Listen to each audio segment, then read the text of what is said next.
Bonjour à tous les supporters du Real Madrid et fans de football en général, j'espère que tout le monde va bien. Aujourd'hui, nouvelle vidéo à propos du 4-4-2 de Carlo Ancelotti qui pour l'instant, avec le début de saison en Liga, porte quand même pas mal ses fruits. Pour l'instant, alors je tourne la vidéo, on a eu que 2 matchs contre Almeria et Bilbao, c'était pas non plus les meilleurs effectifs, c'était pas non plus les équipes les plus en forme en ce moment, c'est pas non plus des grosses équipes de Ligue des Champions, ni les Barça ou l'Atlético, les grosses meilleures équipes en tout cas de Liga, mais pour l'instant, on voit que les joueurs s'éclatent, que les joueurs trouvent petit à petit les automatismes, trouvent la bonne formule en tout cas pour faire mal aux adversaires et surtout rester assez solide. On avait vu des limites en pré-saison que pour l'instant je n'ai pas vu en tout cas se reproduire quasiment dans les matchs de Liga, donc ça se voit que le travail tactique aussi et le travail fait durant la pré-saison commence à porter ses fruits, dans le sens où les lacunes sont gommées petit à petit et que les qualités qu'on l'a vu sont encore plus renforcées par des certitudes et de la confiance. Mais parmi cette confiance là justement, belle transition, on va faire aujourd'hui une vidéo pour parler des 5 joueurs qui pour moi s'éclatent le plus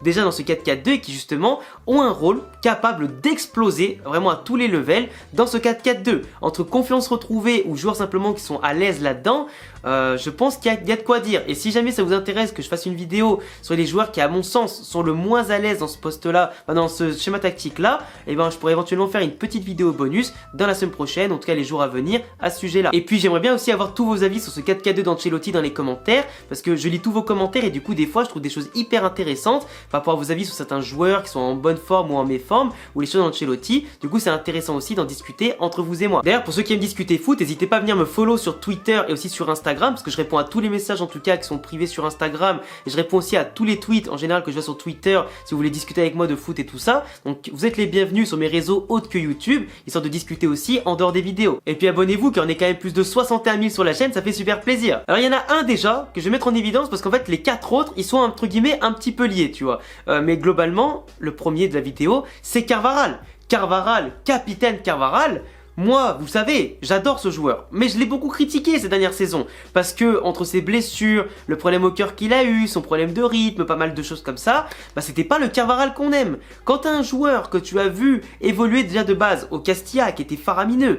qui est ensuite parti à Leverkusen, qui était un monstre là-bas, qui a époqué pas mal de très bons attaquants et ailiers en Allemagne, qui revient, qui pendant 10 ans, enfin allez 7-8 ans, te fait des prestations de malade, qui aide le Real Madrid à remporter énormément de trophées comme les Ligues des Champions, qui s'est imposé comme un des meilleurs arrière-droits, si ce n'est peut-être le meilleur arrière-droit de l'histoire du Real Madrid, on ne sait pas, vous me direz ça en commentaire ce que vous en pensez à ce sujet-là, mais Carvajal, qui depuis 2 ans n'est pas très bon parce qu'il se fait bouffer défensivement, sur les placements, dans l'intensité, dans la vitesse, il anticipe mal, il fait des bourdes et tout ce que tu veux, et offensivement il bougeait plus, il faisait plus de centre, il débordait mal, il perdait beaucoup de ballons. Bah là depuis le début de saison, même depuis le début de la pré-saison, je retrouve un nouveau Carvajal. Je retrouve The Carvajal, El Carvajal, si je peux dire ça comme ça. C'est un truc de fou. Avant je l'appelais Carnaval, ces 2 dernières saisons, là je retrouve le Carvajal. Là c'est quelqu'un qui a du tonus, qui est physique, qui est affûté, qui est capitaine, qui hausse le ton. Je sais pas si c'est le brassard qu'il lui fallait depuis le début, mais là pour le coup, il le porte bien. Et franchement, il le mérite. Parce que normalement c'est Nacho, mais comme Nacho est remplaçant pour l'instant, bah c'est Carvajal. Carvajal à qui on réclame à chaque fois un concurrent pour qu'il bouge un peu plus son fiac. Pour l'instant, il en a pas besoin. Mais après Carvajal, on sait tous qu'il peut vite retomber dans les travers. Mais globalement, en fait, le 4-4-2 n'est pas étranger à la belle forme de Carvajal. Certains vont me dire qu'à l'époque on jouait en 4-3-3 et ça allait très bien. Là je dis pas que le 4-3-3 ça lui va plus, mais en fait Carvajal aujourd'hui n'a plus forcément les mêmes joueurs devant lui. Et forcément, ça conditionne dans la formation et ses montées ou ses descentes, le positionnement et le rôle de Carvajal sur le terrain. Le 4-4-2 fait en sorte qu'il explose avec ses capacités offensives parce que en fait, dans le schéma tactique du Real Madrid, à un moment donné, dans le 4-3-3 d'Ancelotti ou le 4-4-2 avec Valverde poussé sur le côté, le problème c'est que tu avais un surnombre, une surcharge de joueurs dans certaines zones du terrain, qui était celle de Carvajal. Valverde qui devait déborder, Valverde qui devait faire ci, Rodrigo des fois qui traînait aussi dans cette zone-là, ou Asensio par exemple. Du coup ça faisait que Carvajal était limité par ses sorties, par ses montées, parce que les rôles, les positionnements, les espaces étaient déjà tout pris. Et donc globalement y aller pour lui ou monter pour lui, bah ça limitait sa force offensive, ça le rendait trop prévisible. Du coup les lignes de passe vers lui étaient coupées ou alors elles étaient trop excentrées, il pouvait même plus centrer, il pouvait rien faire, il pouvait plus attaquer les zones du terrain qui sont préférentielles pour lui. Du coup ça faisait que Carvajal des fois bah, il hésitait à monter, il n'y allait pas. S'il montait, qu'on se faisait prendre un contre, on était mort, il n'y avait plus personne sur le côté, c'était un boulevard, chose qui nous arrivait beaucoup de fois en Liga comme en Ligue des Champions. Mais cette fois-ci, que nenni. L'effectif, cette fois-ci, il a compris, chacun à son poste et dans son espace. Dans le 4-4-2, Rodrigo doit des fois partir de la droite pour aller dans l'axe, ou à l'inverse, aller de l'axe vers la droite. Et Valverde dans ce 4-4-2, du coup maintenant positionné au milieu de terrain, qui est son poste préférentiel, du coup pas bloqué sur le côté, il ne s'occupe que des positions axiales. C'est-à-dire que Valverde ne va plus systématiquement aller sur le côté pour apporter la différence et de la présence, il va rester dans l'axe droit du terrain, mais surtout apporter, en partant de plus loin, ses prises de balle, sa puissance, sa frappe de balle aussi de loin, et aussi sa vision du jeu. Il apporte toute sa grinta pour casser les lignes, il est plus obligé de partir sur le côté par rapport à un joueur normalement qui est censé sur un côté apporter des différences sur des dribbles ou quoi. Là, il n'est pas obligé de faire ça, il est pas obligé de dépasser sa fonction et s'occuper du coup de l'espace à droite pour revenir défendre et aussi pour attaquer, mais sans être collé à la ligne. Cette ligne maintenant qui est laissée pour Carvajal parce que le positionnement de Valverde ne lui bloque plus maintenant l'espace, donc c'est à lui d'y aller et Valverde peut compenser la montée en redescendant un petit peu et du coup proposer une solution à Carvajal en retrait, tout comme Bellingham qui circule sur toute la largeur du terrain, tout comme la longueur, lui apporte aussi un soutien intéressant pour un petit centre et non pas un grand centre, et un relais aussi intéressant par rapport à lui et Valverde, tu vois. Rodrigo qui peut apporter une solution aussi de courte distance à Carvajal sur le côté s'il est resté à l'affût, comme on l'a vu notamment contre Bilbao sur le but de Rodrigo, où c'est Carvajal et Rodrigo qui sont positionnés pour récupérer le ballon et c'est Rodrigo qui termine. Du coup Rodrigo a tout le loisir maintenant de s'occuper plus du terrain, entre l'axe du terrain et l'entrée de surface. Il est pas obligé Rodrigo de coller la ligne maintenant. Quand t'as le boulevard qui se libère devant toi, Carvajal maintenant il peut tout exploser. Et là bizarrement depuis le début de saison et depuis que ce système de jeu est en place avec Valverde, Bellingham, Rodrigo qui ont leur zone du terrain précise, Carvajal perd moins de ballons, a plus de temps pour centrer, n'est plus dans la précipitation, réussit des passes décisives et surtout il arrive simplement à faire reculer les adversaires parce qu'il apporte un danger en partant de plus loin, en étant moins prévisible aussi, car le positionnement du Real Madrid aujourd'hui a des joueurs qui ont une rotation intéressante et surtout ils occupent bien leurs espaces qui empêchent l'adversaire de bien le quadriller, et Carvajal a tout le loisir maintenant de laisser sa puissance s'exprimer. Là où avant il était un peu bridé, cantonné, resté un peu derrière, un peu en hésitation ou dans des zones qu'il maîtrise un peu moins bien ou du moins qu'il ne met pas en évidence, et globalement là dans ses montées, ces montées sont compensées et il peut aussi ensuite se replacer plus efficacement parce qu'il occupait les bonnes zones. Après il y a des autres joueurs forcément, j'en parlais déjà, c'est Valverde par rapport à son positionnement qui là est à son poste préférentiel et pas cantonné en tant qu'ailier droit ou en tant que milieu offensif, en tout cas isolé sur le côté. La Valverde dans ce triangle en tout cas avec Tchouaméni et Camavinga globalement, et à Bellingham aussi pour le losange juste devant lui, Valverde à ce poste là c'est là où il a le plus le loisir justement de gagner de la puissance, de la vitesse dans les courses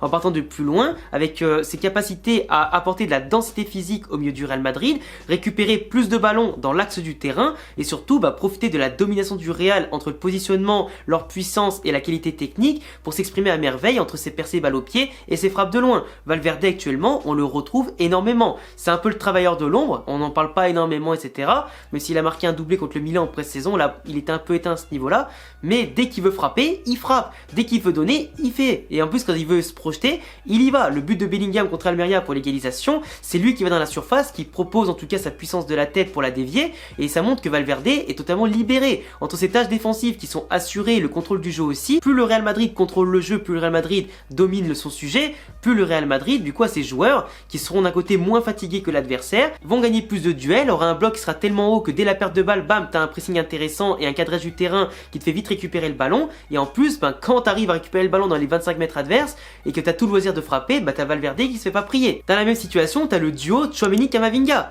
Ce duo, là, les frérots, mais c'est zinzin, c'est phénoménal. Tchouaméni en 6 dans ce 4-4-2, mais il est parfait. Dans les relances propres, la faculté à apporter cet équilibre, justement le fait que dans ce 4-4-2, avoir Valverde et Camavinga, ou Kroos Camavinga, ou Kroos Valverde, qui tu veux, t'as en même temps du contrôle, de la technique, de la puissance, qui fait que, avec déjà les latéraux qui sont beaucoup plus sereins, qui sont beaucoup plus travailleurs offensivement, le fait que t'as plus le ballon, tout ça, Tchouaméni a plus le temps aussi, aussi de dépasser sa fonction, c'est-à-dire de gagner des mètres avec le ballon, de percer le bloc adverse par une balle laser en tout cas qui apporte de la verticalité au jeu. Cette faculté aussi, pourquoi pas, à se projeter avec soit Valverde ou Camavinga ou Kroos qui vont descendre prendre sa place pour qu'il puisse tirer aussi. Tchouaméni, franchement je le vois en ce moment, c'est taille patron, et son duo complémentaire avec Camavinga qui se comprennent bien techniquement, qui peuvent permuter, qui peuvent parfaitement en tout cas aussi dépasser leur fonction comme je disais. Les deux dans ce 4-4-2 s'émerveillent un maximum, avec en plus pour Camavinga qui est sur le côté gauche une complémentarité avec Vinicius Vinicius et une entente technique intéressante, tout comme Fran Garcia qui apporte ce danger que par exemple Carvajal va apporter à droite pour compléter avec Valverde. Et du coup Camavinga, en étant tout comme Valverde au milieu de terrain, cantonnés à leurs espaces au milieu de terrain sans devoir déborder à gauche comme à l'époque parce qu'il n'y avait pas de solution ou les latéraux qui étaient trop limités, maintenant que tu as des bons latéraux, les milieux de terrain se focus sur leur objectif, détruire l'adversaire et ensuite se projeter, tout en apportant des solutions en soutien aux ailiers, aux attaquants et simplement aussi proche de la surface. Le Real Madrid est moins prévisible, beaucoup plus dangereux, tire beaucoup plus de fois au cage et ça vient aussi des milieux de terrain. Et ce quadrillage qui est assuré offensivement, il nous sert forcément défensivement parce que plus tu as le ballon, plus tu le récupères haut et surtout plus tu as d'occasion, moins tu en subis. Et moins tu en subis, moins tu prends de but. Donc par rapport à la solidité de l'an dernier, déjà le jour et la nuit. Et forcément, comment parler du 4-4-2 sans évoquer l'homme à tout faire de cet effectif aujourd'hui, l'homme à qui a été destinée cette composition, Jude Bellingham, qui normalement joue dans un double pivot en 6 avec l'Angleterre, qui jouait 8-10 avec le Dortmund, qui devait partir de bien plus loin, etc. pour construire les occasions et aussi pourquoi pas les finir. Au Real Madrid, il n'a pas à partir de trop loin, même si bien entendu, avec sa puissance, sa vitesse et sa technique, partir de plus loin face au jeu pour lui ouvrir les espaces, c'est peut-être plus intelligent de le positionner plus bas. Mais là aujourd'hui en 10, avec l'activité qu'il a sur la largeur et la longueur du terrain, parce que le positionner plus haut, ça n'empêche pas de décrocher, ça n'empêche pas d'aller au charbon, de diriger le pressing du Real, de aussi déjà de donner le ton comme un leader pour défendre et attaquer. Il demande tous les ballons pour organiser une de touches de balle, des petites déviations sur les côtés, sur Vinicius Pellex, comme par exemple son but contre Bilbao, des petites déviations comme sur le but par exemple de Vinicius contre Almeria, bam, il l'a vu du coin de l'œil, il lui dévie pour pas ralentir le jeu et Vinicius qui marque un but derrière magnifique. Jude Bellingham qui fait des appels dignes d'un attaquant dans un rôle de numéro 10 mais digne quasiment aussi d'un faux 9, dans le sens où on n'a pas de vrai numéro 9 pour l'instant avec Vini et Rodrigo, donc l'espace devant lui est entièrement ouvert et il a tellement une intelligence de jeu qui est phénoménale que ce 4-4-2 fait pour lui finalement, il s'y est déjà accommodé et en plus il tire tout le monde vers le haut. Il sait quel espace occuper, il sait là où il doit aller, il sait quand et à qui il doit lâcher le ballon et surtout par sa taille et sa puissance et sa qualité technique, il est toujours positionné aussi au bon endroit pour mettre le ballon au fond. Et lui dès qu'il voit le ballon, il sait déjà où le gardien est positionné et les défenseurs aussi, il tire, il se pose pas de questions. Que des buts de renard, que des buts tout en finesse ou en puissance, c'est quelqu'un qui apporte absolument tout. Et ce 4-4-2 aujourd'hui pourrait avoir lieu, pourquoi pas avec un Modric par exemple, mais Bellingham a une densité physique et globalement de jeu encore plus intéressante, même si au niveau du QI football et de la technique, il peut encore apprendre énormément de Luka Modric.